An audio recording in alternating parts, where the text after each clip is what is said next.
Oh, ayan. Ayan na yung last ng pagputol ni Darling. Ayan guys. Kanyang paghihiwalay-hiwalay na. Ayan. Kasi ginamit niya na ng chainsaw ngayon. Ihiwalay niya na. Ayan. Nakita niyo ba guys? Ang laki ng kahoy, di ba? Ayan. Matapos na ngayon. Ayan. Ayan guys. Ayan. Ali. Ayan na naman yung isa. Ayan. Oh. Oh na. Ay okay. Ayan guys. Ayan. Okay. Ayan. Hoping naghiwalay guys. Is done?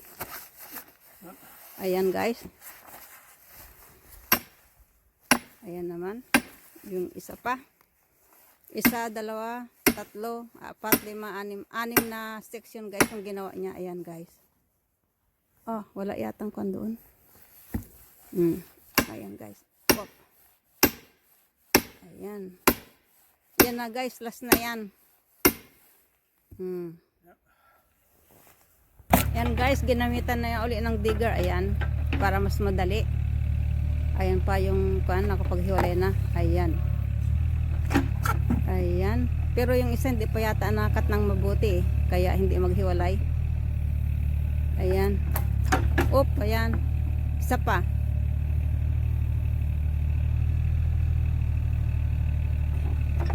Ayan. Go darling. Ayan, that's it. Ayan guys. Ayan.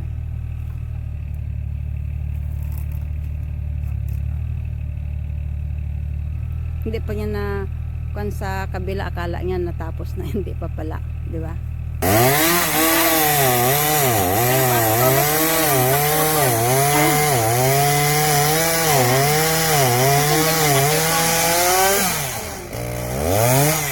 Hindi niya nakita, akala niya tapos na.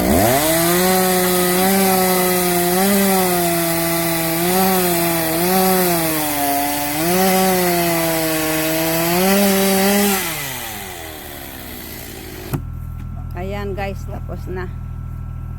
Ayan, natapos na. 'Di ba? Tapos ng pinutol-putol guys.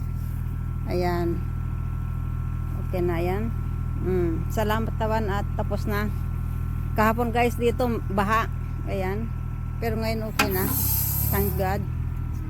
At tapos na yung ulan, huminto na yung ulan, I mean. 'Di ba guys? Ayan. Ayan, saan kanya ilagay? Ano nang kanyang gagawin? Ayan guys. Okay. Dali lang. Ayan guys, yan yung kabuuan ng puno na naputol. Ayan. Hanggang doon. Ayan guys. Ayan. Hanggang doon guys. Natapos na. So ngayon putol-putulin na yan ng maliliit para sa winter guys. Ayan. Pero siguro mga 3 years pa or 4 years para pwede nang gamitin guys. Ayan. Diba? Ayan guys. Ayan.